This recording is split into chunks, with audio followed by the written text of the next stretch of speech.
बिस्मिल्लाहिर्रहमानिर्रहीम। अस्सलाम वालेकुम। इस वीडियो में हम बात करेंगे कि कौन से इनपुट टैक्सेस हैं जो हम एडजस्ट कर सकते हैं against the output tax. Before we go into details, एक बेसिक अंडरस्टैंडिंग आपको पहले क्लियर होना चाहिए। वो ये कि जो बिजनेस है वो रजिस्टर्ड पर्सन भी कर रहा है मार्केट में और अनरजिस्टर्ड पर्सन भी कर रहा है। ठीक है। और ये दोनों पर सेल्स भी करते हैं और परचेज भी करते हैं। और ये बेहतर होगा कि मैं इसको यहाँ पे लिखूं ताकि एक टेबल की फॉर्म में बन जाए कि ये दोनों परचेज सेल्स भी करते हैं और परचेज भी करते हैं। ठीक है। नाउ इनपुट टैक्स और आउटपुट टैक्स का हिसाब किसने रखना होता है।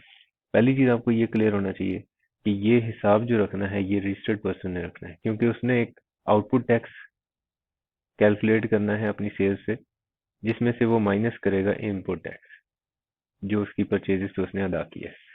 ये जो हिसाब है ये अनरजिस्टर्ड पर्सन को बनाने की जरूरत नहीं है, क्योंकि इसने कोई रिटर्न ही फाइल नहीं करनी और इसने कोई ऐसा गवर्नमेंट को हिसाब नहीं देना।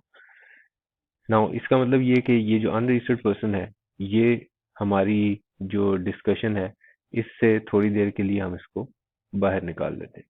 तो अनरजिस्टर्ड पर्सन की तो हम बात ही नहीं कर रहे, हम बेसिकली बात कर रहे हैं रजिस्टर्ड पर्सन की। अच्छा, अब ये जो रजिस्टर्ड पर्सन है ये अपनी बहुत सारी सेल्स रजिस्टर्ड पर्सन को भी कर रहा है, ऐसा हो सकता है। और ये भी हो सकता है कि ये सेल्स अनरजिस्टर्ड पर्सन को कर रहा हो। बिजनेस है नहीं, तो सेल किसी को भी हो सकती है। तो रजिस्टर्ड पर्सन को जब सेल करेगा तो उसके लिए हमें पता है आउटपुट टैक्स कैसे बनाते हैं और इनपुट टैक्स कैसे, सॉरी, और अनरजिस्टर्ड को सेल करेगा तब आउटपुट टैक्स कैसे बनाते हैं, ये हम पिछले डिस्कशंस में सीख चुके हैं। नाउ ये जो इनपुट टैक्स है ये डेफिनेटली किसी पर्सन का आउटपुट टैक्स है, तभी तो आपका इनपुट टैक्स बना है। नाउ अगर ये आउटपुट टैक्स है किसी का, तो ये आउटपुट टैक्स चार्ज कौन कर सकता है। ये हमने पहली डिस्कशन जब हमने की थी सेल्स टैक्स पे, तो हमने अंडरस्टैंड ये किया था कि रजिस्टर्ड पर्सन जिस वक्त टैक्सेबल एक्टिविटी करेगा और उसके नतीजे में टैक्सेबल सप्लाई बनाएगा और फिर उसको सप्लाई कर देगा, तो फिर वो आउटपुट टैक्स चार्ज करेगा अपने कस्टमर को। सो ये जो भी है इसने आउटपुट टैक्स जिसने बनाया है ये डेफिनेटली रजिस्टर्ड पर्सन है। और अगर आप परचेज कर रहे हैं किसी ऐसे पर्सन से जो कि अनरजिस्टर्ड है, तो उसने तो आपको कोई आउटपुट टैक्स चार्ज ही नहीं करना, क्योंकि वो अनरजिस्टर्ड है, वो आउटपुट टैक्स चार्ज नहीं कर सकता। तो इसका मतलब ये जो इनपुट टैक्स हम अब डिस्कस कर रहे हैं, हम अब डिस्कशन क्या करने जा रहे हैं इस वीडियो में, हम डिस्कस ये करने जा रहे हैं कि एक रजिस्टर्ड पर्सन था जिसने अपनी सेल्स की और आउटपुट टैक्स कैलकुलेट कर चुका है। अब वो अपना इनपुट टैक्स कैलकुलेट करना चाहता है। इनपुट टैक्स कैलकुलेट करने के लिए उसने वो सारे आउटपुट टैक्सेस लेने हैं, कंसिडर करने हैं, जो उसको रजिस्टर्ड पर्सन ने उसकी सेल्स के लिए जो जरूरी थे। वो परचेजेस भी हो सकती हैं, इसके अलावा भी रिलेटेड आइटम्स भी हो सकते हैं। तो उसका वो इनपुट टैक्स अब लेना चाहता है। तो ये जो इनपुट टैक्स है ये डेफिनेटली किसी रजिस्टर्ड पर्सन का आउटपुट टैक्स है। ठीक है।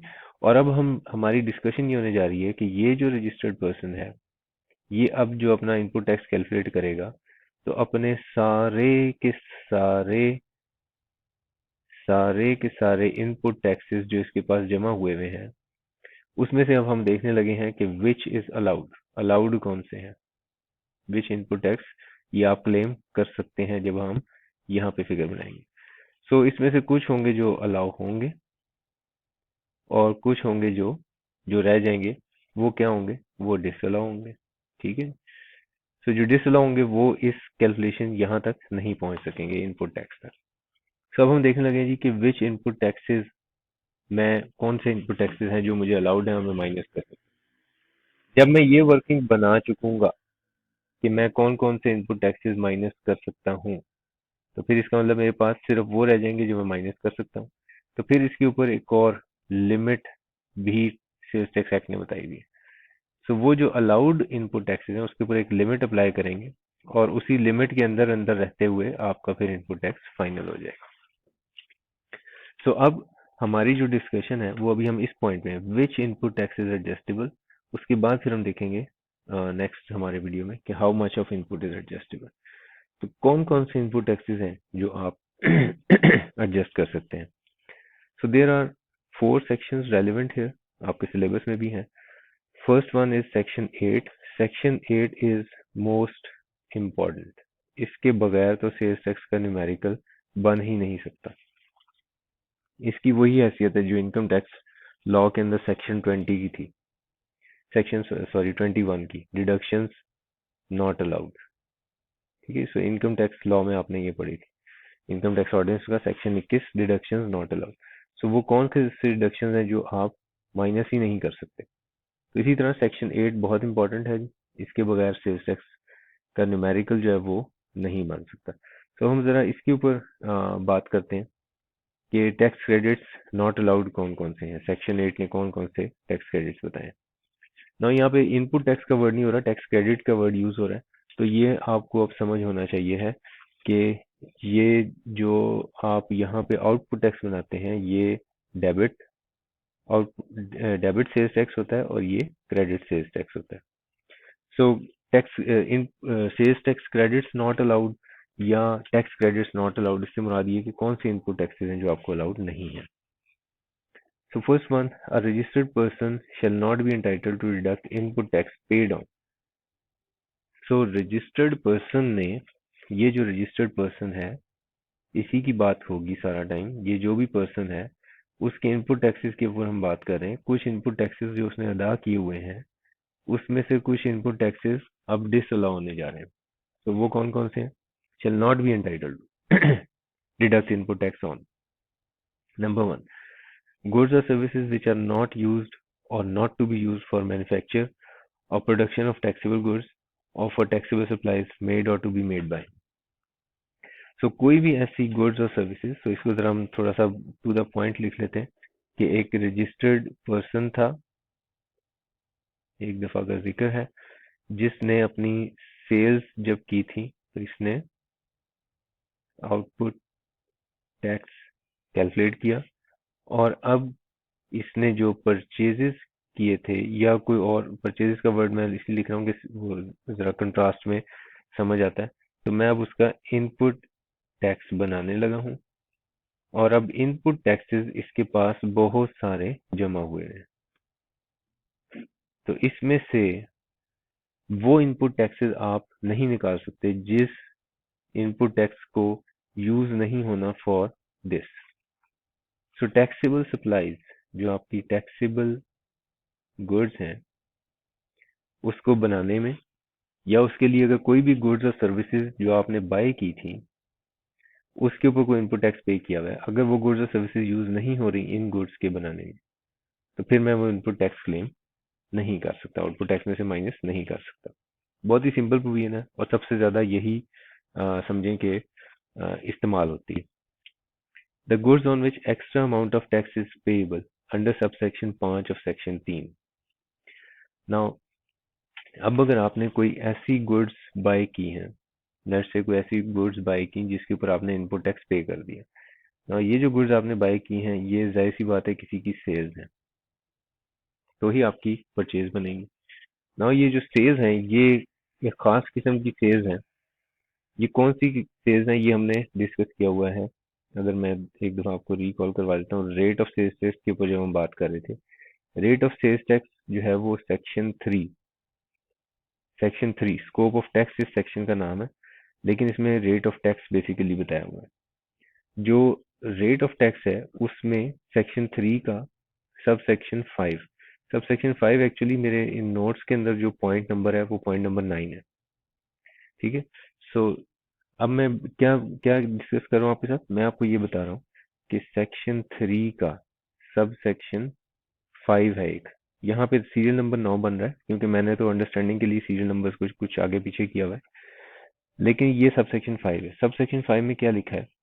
Federal government can charge extra tax up to maximum 17% on specified goods in addition to taxes mentioned above. तो जो नॉर्मल सेल्स टैक्स चार्ज होता है उसके ऊपर फेडरल गवर्नमेंट के पास ये पावर है कि वो कुछ गुड्स स्पेसिफाई कर दे स्पेसिफाई कर दे, उनके नाम बता दे और फिर उनके ऊपर कुछ एक्स्ट्रा टैक्स भी चार्ज कर दे। तो अब ये जो पर्सन है, ये जो रजिस्टर्ड पर्सन है जिसने सेल किए थे, जो कि अब आपकी परचेज बन चुके हैं, अगर इसने जो सेल की थी ये वो आइटम था जिसको फेडरल गवर्नमेंट ने स्पेसिफाइड गुड कहकर कुछ एक्स्ट्रा टैक्स चार्ज किया था, तो इसका मतलब इसने सेल्स टैक्स चार्ज किया और कुछ एक्स्ट्रा टैक्स आपको चार्ज किया, तो ये गुड्स का अब आप क्लेम करना चाहते हैं इनपुट टैक्स। तो ये जो इनपुट टैक्स है, इन आइटम्स का इनपुट टैक्स आपको अलाउड नहीं है। दोबारा से जरा इन दोनों प्रोविजंस को मिला के पढ़ते हैं। मैं जरा अभी दोबारा से जा रहा हूँ। जो input tax not allowed, which input tax is adjustable, tax credits not allowed, the goods on, कौन से टैक्स क्रेडिट अलाउड नहीं है, the goods on which extra amount of tax is payable under sub section 5 of section 3। तो 5 of section 3 हमने ये discuss कर लिया है। ये सेक्शन 3 का सब सेक्शन 5 ये है कि फेडरल गवर्नमेंट कुछ गुड्स स्पेसिफाई करके उसके ऊपर एक्स्ट्रा टैक्स चार्ज कर सकता है। और अगर एक रजिस्टर्ड पर्सन ने अपनी सेल्स की थी आपको और ये वो गुड्स थी जिनके ऊपर एक्स्ट्रा टैक्स चार्ज हुआ था, तो फिर इन गुड्स के ऊपर आप अब इनपुट टैक्स क्लेम नहीं कर सकते। सो ये इन गुड्स पे जो इनपुट टैक्स पे हुआ है वो अब आपके इस इनपुट टैक्स का पार्ट नहीं बन सकेगा, यहाँ नहीं पहुंचेगा। Any other goods or services which the board with approval of minister in charge of federal government may by notification in the official gazette specify। अब ये एफबीआर की एक पावर है, बोर्ड से मुराद एफबीआर है, फेडरल बोर्ड ऑफ रेवेन्यू के पास ही power है कि वो मिनिस्टर इंचार्ज की इजाजत से जो है वो कोई भी गुड्स स्पेसिफाई कर सकता है। सो आपके जितने भी इनपुट टैक्सेस थे, अगर उसमें कोई ऐसी गुड्स मौजूद है जिसके ऊपर एफबीआर ने कह दिया कि इसका इनपुट टैक्स लेने की इजाजत नहीं है, तो फिर वो इनपुट टैक्स यहाँ पे अब माइनस नहीं हो सकेगा। The goods or services in respect of which sales tax has not been deposited in government treasury by the respective supplier। So ये जो पर्सन रजिस्टर्ड पर्सन था, ये डेफिनेटली सप्लायर था, ठीक है। और ये जो रजिस्टर्ड पर्सन था ये क्या है, बायर। बायर है किस केस में, ये इस केस में, ठीक है। और इस केस में ये क्या है, इस केस में ये यही पर्सन जो है वो सप्लायर भी है, ठीक है। ये सप्लायर भी है, लेकिन ये किस केस में सप्लायर है, ये सप्लायर है इस केस में जब ये सेल्स करता है। लेकिन जब ये चीज खरीदता है, जब ये खरीदता है तो ये बायर है, ठीक है। ये जब चीज खरीदता है तो ये बायर है। अब इस केस में जहां पे ये बायर है, वहां पे सप्लायर कौन है, वो ये बंदा है। अब ये जो सप्लायर है इसकी सेल्स है, तो इसने जाहिर सी बात है इसने सेल्स जब की है तो इसने उसके ऊपर आउटपुट टैक्स जमा कराना है एफबीआर के पास। और अगर अपनी सेल्स करते हुए इसने आउटपुट टैक्स एफबीआर को नहीं जमा कराया, तो ऐसी आइटम का इनपुट टैक्स आप क्लेम नहीं कर सकते। फिर से समझे इसको, थोड़ा सा मैं यहाँ पे सिंप्लीफाई करता हूँ कि एक रजिस्टर्ड पर्सन था जो कि कुछ कुछ गुड्स उसने सप्लाई कर दी एक और रजिस्टर्ड पर्सन को, तो इन गुड्स के ऊपर इसका आउटपुट टैक्स बनेगा और इस रजिस्टर्ड पर्सन का इनपुट टैक्स बनेगा, वही सेल्स टैक्स। तो ये जो इनपुट टैक्स है इसने अपने आउटपुट टैक्स में से माइनस करना है जी, ये भी तो सेल्स करेगा, आउटपुट टैक्स में से ये माइनस करना चाहता है। लेकिन ये जो इनपुट टैक्स है, अगर इस बंदे ने ये आउटपुट टैक्स जमा नहीं कराया एफबीआर को, डिफॉल्ट किसने किया है, इसने, ठीक है। डिफॉल्ट इसका है, अगर हम इसको कह लें ये ए है और ये बी है, तो डिफॉल्ट किसका है, ए का डिफॉल्ट है, गलती ए की है। लेकिन सजा किसको मिलेगी, सजा मिलेगी इसको कि आप ये इनपुट टैक्स अब माइनस नहीं कर सकते, ठीक है। सजा मिलेगी बी को ये सजा मिलेगी। सो अगर वो टैक्स गवर्नमेंट ट्रेजरी में जमा नहीं हुआ तो आप उसका इनपुट टैक्स नहीं दे सकते। फेक इनवॉइसेस, इसी तरह कोई एक्चुअल ट्रांजैक्शन नहीं है बल्कि कोई फेक इनवॉइस किसी ने इशू कर दी, सो ए इज द पर्सन जो कि सेल्स करता है और आपको एक इनवॉइस देता है जिसके ऊपर आपसे सेल्स टैक्स ले लेता है 100 की चीज, ₹17 सेल्स टैक्स जमा करके 117 की आपको दे देता है। अब इस बंदे ने इनपुट टैक्स लेना है, किसने? बी ने इनपुट टैक्स लेना है। कितनी अमाउंट का? 17 का, क्योंकि ये तो पे कर चुका है इसको। लेकिन अगर ये जो इनवॉइस ने दी है ये फेक है, तो इसका मतलब ये तो एक झूठा ट्रांजैक्शन है। सो ये इनपुट टैक्स आप नहीं क्लेम कर सकते। बी को एड्रेस करके ये प्रोविजन बनाई गई है। Purchases made by a registered person in case he fails to provide information relating to his imports, purchases, sales, etc. as required by the board through a notification under section 26(5). Now अब ये scenario ये है, again ए ने कुछ sales किए और B ने उसको परचेज किया। अब ये इसका इनपुट टैक्स माइनस करना चाहता है अपनी सेल्स में से, कौन? बी। और एफबीआर इससे कुछ इंफॉर्मेशन मांगता है अंडर सेक्शन 26 कि भाई आप इस परचेज से मुतालिक कुछ इंफॉर्मेशन मुझे दें। ये इनपुट टैक्स परचेज का भी हो सकता है, ये इंपोर्ट्स का भी हो सकता है, दोनों ही परचेज ही एक्चुअली। तो आप वो इंफॉर्मेशन अगर देने में नाकाम हो रहे हैं, कौन? बी वो इंफॉर्मेशन देने में नाकाम हो रहा है, तो फिर ये इनपुट टैक्स डिसअलाउ हो जाएगा, आप माइनस नहीं कर सकते। Purchases in respect of which a discrepancy is indicated by CREST or input tax of which is not verifiable in supply chain. Now इसको भी अंडरस्टैंड करते हैं पहले। सो बात ये हो रही है कि उसी तरह हम एज्यूम करते हैं, let's say A is the supplier and B is the buyer. तो डेफिनेटली इसका एक आउटपुट टैक्स है और डेफिनेटली इसका वो क्या बनने जा रहा है? Input tax. सो ये जितने भी सेल्स करता है मिस्टर ए, ये डिफरेंट लोगों को है, एक्स वाई जी, जिसमें से एक बी भी है। और ये जितने लोगों से परचेज करता है वो पी क्यू आर, बहुत सारे लोग हैं जिसमें से एक ए भी है। तो ये मुख्तलिफ लोगों से बाय करता है, ये मुख्तलिफ लोगों को सेल्स करता है। एक ट्रांजेक्शन में ये दोनों कॉमन है। तो अब ये सारे, चूंकि सेल्स टैक्स की रिटर्न इलेक्ट्रॉनिकली फाइल होती है किसके पास? एफबीआर के पास।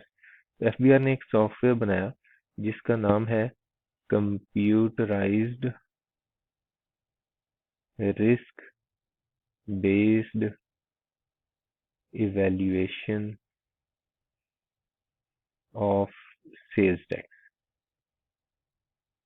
ठीक है, तो ये एब्रिविएशन है बेसिकली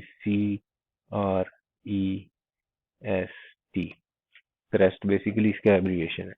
तो ये जो सॉफ्टवेयर है ये करता क्या है? ये करता ये है कि अगर इसने अपने आउटपुट टैक्स में दिखाया कि मैंने जी को सेल किया, तो जी के इनपुट टैक्स में जाकर इसको तलाश करने की कोशिश करेगा। इसी तरह जब ए ने दिखाया कि ये मेरा इनपुट टैक्स है, तो ये उसके बी इन दोनों को आपस में मैच करने की कोशिश करेगा।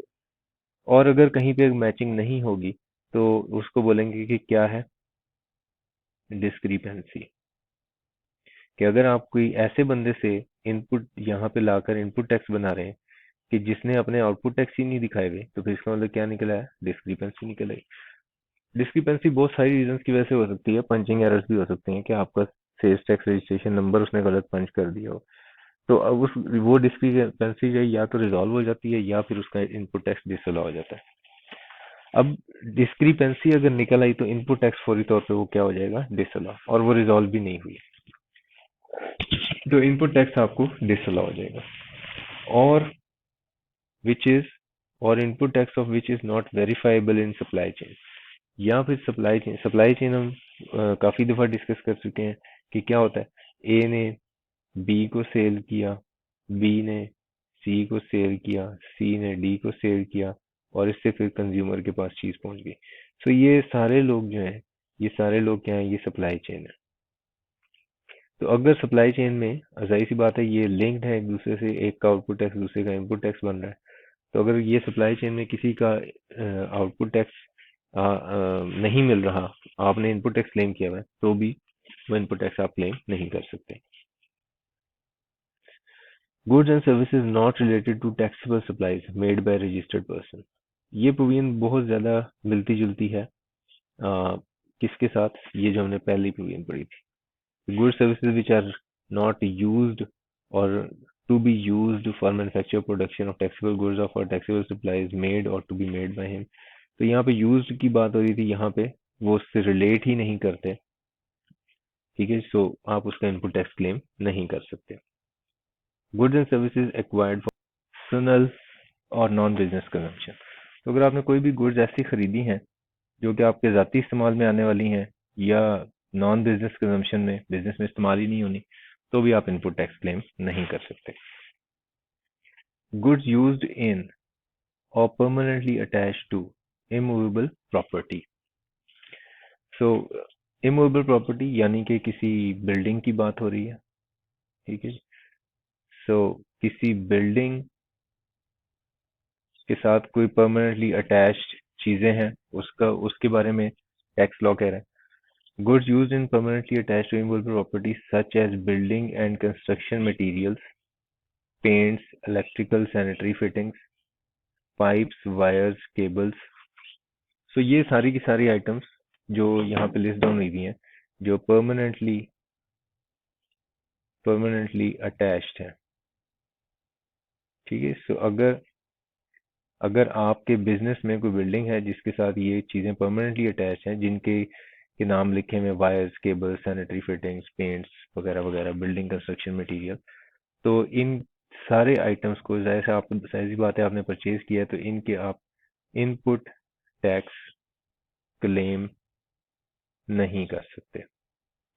लेकिन इसमें कुछ एक्सेप्शन है। एक्सेप्शन क्या है जी? सबसे पहली एक्सेप्शन क्या है? But excluding pre fabricated buildings.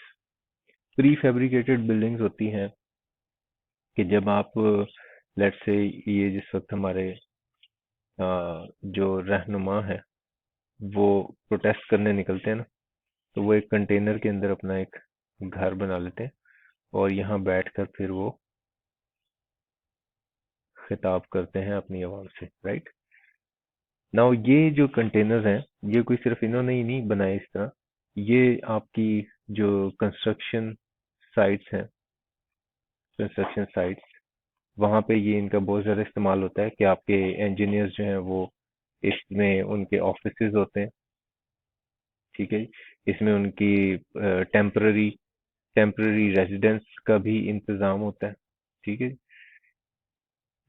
सो ये इसको इसको बोलते हैं pre fabricated building. Pre fabricated building, you can say कि prefabricated building is a movable residence, या movable residence की बजाय इसको कहें टेम्पररी अरेंजमेंट, ठीक है, टेम्पररी अरेंजमेंट। तो ये जो प्री फैब्रिकेटेड बिल्डिंग्स हैं, अगर इनके साथ यही चीजें अटैच हुई हुई हैं, परमानेंटली अटैच्ड चीजें, यानी कि वायर्स, केबल्स, सैनिटरी आइटम्स, तो बिल्कुल आप इन चीजों का इनपुट टैक्स क्लेम कर सकते हैं। And such goods acquired for sale or resale or for direct use in the production or manufacture of taxable goods, या फिर आपने ये सामान यानी कि wires, cable, sanitary fittings sale और रीसेल के लिए खरीदा है, तो भी आप उसका इनपुट टैक्स बिल्कुल क्लेम कर सकते हैं। और या फिर ये सारा सामान वायर्स, केबल्स, कंस्ट्रक्शन, ये इस्तेमाल हो रहा है for direct use in production और मैन्युफैक्चर ऑफ टैक्सेबल गुड्स, अगर वो डायरेक्टली यूज हो रहा है। फॉर एग्जांपल, अगर एक एयर कंडीशनर बनाने वाली कंपनी है, वो केबल्स परचेज करती है इसलिए क्योंकि एयर कंडीशनर में इलेक्ट्रिकल सर्किट्स में उसने कहीं पे वो कनेक्शन के लिए से यूज करना है, तो ये बिल्कुल इसका इनपुट टैक्स ले सकते हैं। Next is vehicles following in chapter 87 of first schedule to customs act. Now customs act ये हमारे सिलेबस का पार्ट नहीं है, और इस डेफिनेटली फिर इसका फर्स्ट स्केड्यूल और इसका चैप्टर 87 ये भी हमारे सिलेबस का पार्ट नहीं है। तो लेकिन बस इसमें इतना याद रख लें कि दुनिया में ये जितना भी व्हीकल है ना, व्हीकल, वो सारे के सारे कस्टम्स कस्टम्स एक्ट 1969 के फर्स्ट स्केड्यूल का ये जो चैप्टर बताया हुआ है, चैप्टर 87, चैप्टर 87 इसमें लिस्ट हुए हुए हैं एक्सक्लूडिंग एक्सक्लूडिंग फोर्कलिफ्टर्स फोर्कलिफ्टर्स सो ये भी बात आपके सिलेबस का पार्ट नहीं है, बस आपको तो वैसे जनरल नॉलेज के लिए बता रहा हूँ कि जो फोर्क लिफ्टर्स हैं, यानी कि ये वो व्हीकल है जो अगर आप गलत जगह पार्किंग कर दें तो ट्रैफिक पुलिस वाला जिस व्हीकल की मदद से आपका व्हीकल उठा के फुटपाथ के ऊपर रख देता है, तो वो फोर्क लिफ्टर है। सो फोर्क लिफ्टर्स के अलावा हर व्हीकल इसमें है। तो इसका मतलब हमें यहाँ से समझ आया कि व्हीकल्स के ऊपर मैं इनपुट टैक्स क्लेम नहीं कर सकता। पार्ट्स ऑफ सच व्हीकल्स, इसी तरह इन व्हीकल्स के कोई स्पेयर पार्ट्स हों तो उनके ऊपर सेल्स टैक्स चार्ज तो करेगा, सेलर चार्ज तो करेगा, लेकिन जो बायर है वो इनपुट टैक्स क्लेम नहीं कर सकेगा। हम ये पहले ही क्लैरिफाई कर चुके हैं कि हमारी सारी की सारी डिस्कशन किसके लिए हो रही है, इस बंदे के लिए, ये जो है बी, इसके लिए हम सारी बात कर रहे हैं, इसके इनपुट टैक्स पे बात कर रहे हैं। तो अगर इसको आउटपुट टैक्स चार्ज भी हुआ है तो ये क्लेम नहीं कर सकता। सो पार्ट्स ऑफ व्हीकल्स पे भी इनपुट टैक्स क्लेम नहीं कर सकते, इलेक्ट्रिकल एंड गैस अप्लायंसेस पे भी नहीं कर सकते, फर्नीचर एंड फर्निशिंग्स पे भी नहीं कर सकते, ऑफिस इक्विपमेंट्स पे भी नहीं कर सकते। लेकिन ऑफिस इक्विपमेंट्स में से एक्सक्लूड कर दिया हुआ है, excluding electronic cash register. Electronic cash register basically आप जिस वक्त किसी डिपार्टमेंटल स्टोर से खरीदारी करते हैं तो वहां पे आप जब पैसे देते हो, कैश देते हो, तो वो जो कैश काउंटर पे बंदा है वो पैसे रखने के लिए एक मशीन पे कुछ नंबर्स वो पंच करता है, आपके पैसे जो बिल की अमाउंट है वो पंच करता है और एंटर दबाता है, तो एक दराज खुल जाती है। उस दराज के अंदर वो पैसे रखता है और वहीं से आपका बैलेंस आपको वापस करता है। तो वो जो मशीन है उसके पास, that is called electronic cash register. So electronic cash register का इनपुट टैक्स यस आप क्लेम कर सकते हैं, but excluding such goods acquired for sale और रीसेल। इसी तरह अगर इनमें से कोई भी गुड्स, यानी कि जैसे office equipment, furniture, gas appliances, even vehicles, अगर आपने सेल या रीसेल के लिए ही खरीदा था तो फिर उसका इनपुट टैक्स लिया जा सकता है। लेकिन अगर बिजनेस में कंज्यूम कर रहे हैं इसको तो फिर उसका इनपुट टैक्स नहीं लिया जा सकता। Services in respect of which input tax adjustment is barred यानी कि मना है under the respective provincial sales tax law. Now ये भी हम स्टार्ट में एक डिस्कशन कर चुके हुए हैं कि जो गुड्स और सर्विसेज दोनों के ऊपर सेल्स टैक्स चार्ज होता है, गुड्स और सर्विसेज। ये जो सर्विसेज हैं ये 18th अमेंडमेंट जो कॉन्स्टिट्यूशन ऑफ पाकिस्तान की हुई उसके बाद ये प्रोविंसेस की आमदनी सवर होती है, वो ये टैक्सेस लागू करते हैं। लेकिन गुड्स के ऊपर जो टैक्स है वो वो फेडरल गवर्नमेंट लगाती है, और आपके सिलेबस में सिर्फ ये वाला सेल्स टैक्स है, ये आपके सिलेबस में है ही नहीं। ठीक है, सो अगर है ही नहीं तो इसका मतलब क्या हुआ कि ये जो अब प्रोविंस कितने हैं, पंजाब, सिंध, बलूचिस्तान, केपी के, ठीक है, और इसके अलावा इस्लामाबाद कैपिटल टेरिटरी जो किसी सूबे में फॉल नहीं करती। तो ये 5 इलाके जो हैं, जोग्राफिकल एरियाज, ये अपना अपना सेल्स टैक्स चार्ज करते हैं ऑन सर्विसेज। तो इनके अपने अपने एक्ट और ऑर्डिनेंस बने हुए हैं, और उनके अपने अपने एक्ट और ऑर्डिनेंस में कुछ इनपुट टैक्स ऑन सर्विसेज ऐसे हैं जिसको उन्होंने बार्ड यानी कि मना किया हुआ है, नहीं क्लेम कर सकते। तो अब अगर आपने गुड्स बनाने के लिए कुछ सर्विसेज हासिल की, फर्ज करें कि किसी इंजीनियर से कुछ आपने सर्विसेज हासिल की कि मेरी जो मैन्युफैक्चरिंग प्रोसेस है उसको आप उसमें कोई फॉल्ट है उसको ठीक करें या वट एवर। तो अब ये जो इंजीनियरिंग सर्विसेज है इसके ऊपर जो टैक्स इंजीनियर जब आपको बिल देगा, ज़ाहिर है इन सर्विसेज के आप बायर हो और वो इंजीनियर क्या है, सेलर है। तो वो जिस भी प्रोविंस में होगा वो अपना सेल्स टैक्स चार्ज करेगा।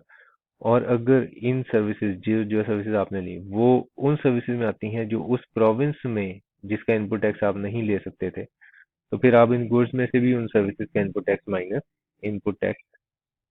माइनस नहीं कर सकते अपने आउटपुट टैक्स में से।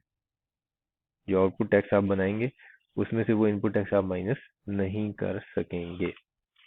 ठीक है, किन सर्विसेज का, उन सर्विसेज का जिन सर्विसेज के ऊपर ये पाबंदी लगी हुई थी कि वो इस सूबे के अंदर जिसका इनपुट टैक्स क्लेम नहीं हो सकता, कि पीके में जिसका इनपुट टैक्स नहीं क्लेम हो सकता, तो अब आप उन गुड्स में से भी जो आपने गुड्स बनाई है उस पर भी वही पाबंदी बरकरार रहेगी और आप वो इनपुट टैक्स क्लेम नहीं कर सकेंगे।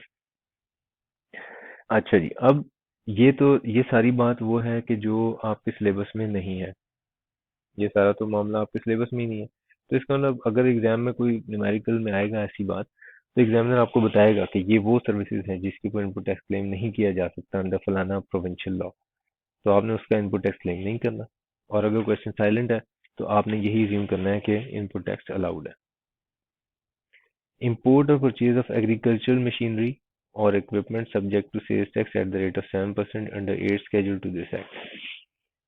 तो ये एक सिंपल प्रोविजन याद रखने वाली है कि एग्रीकल्चर मशीनरी जिसके ऊपर 7% से सेल्स टैक्स है वो उसका इनपुट टैक्स आप क्लेम नहीं कर सकते।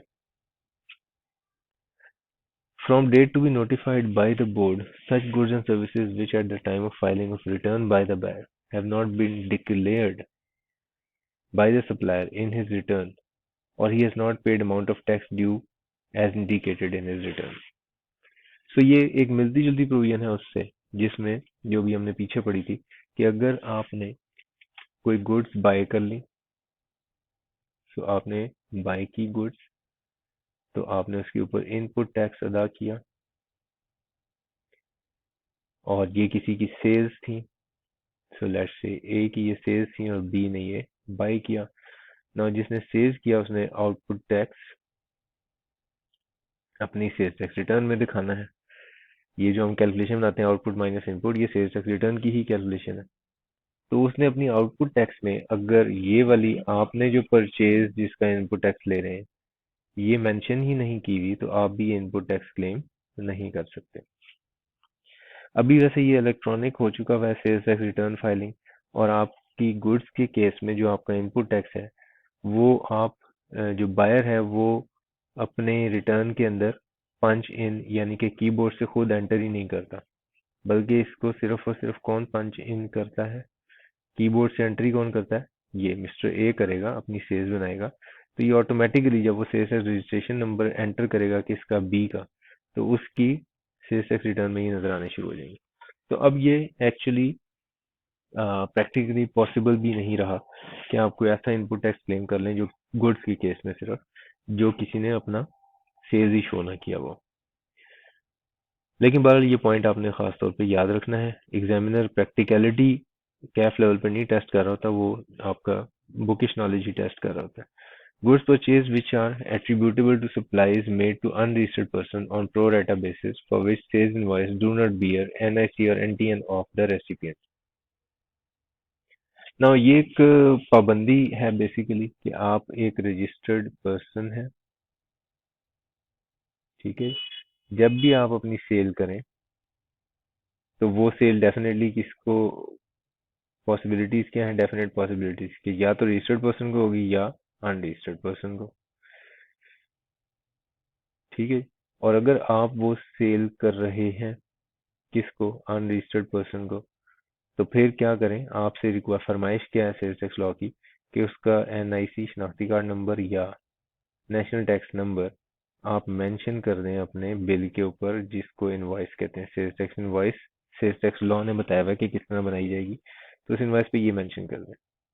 और अगर आप सेल कर रहे हैं रजिस्टर्ड पर्सन को, तो ऐसी सूरत में काम बहुत ही आसान है। रजिस्टर्ड पर्सन को सेल करते हुए तो आपने सिर्फ और सिर्फ sales tax registration number mention करना होता है इनवॉइस पे, ठीक है। लेकिन अगर अनरजिस्टर्ड पर्सन है तो फिर आपने ये मेंशन करना है।